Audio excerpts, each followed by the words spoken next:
Welcome to how to do it. Today we're gonna talk about that how you can easily make your laptop or computer's internal SSD or hard disk into a external hard disk, that is 2.5 inches hard disk form factor.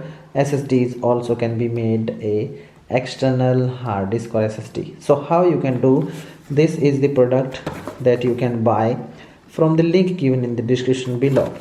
Now what we have to do, we have to open this package, and what we get inside of it, we can check out these things we can get from the internet if you want to buy. Now what do you get? You get this micro USB with power port cable along with USB, and this is the enclosure. And honestly, I want to say that I purchased this product due to this a retro tape style.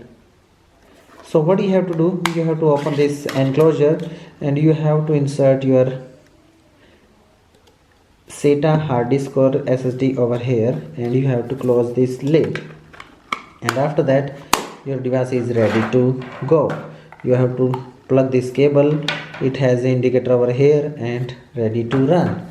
That's the process how you can make your any internal SSD or hard disk into a external hard disk using external case or enclosure. If you like this video, don't forget to like, share with your family and friends. Don't forget to subscribe and hit bell icon for get more videos like this. Be with us, keep learning how to do it.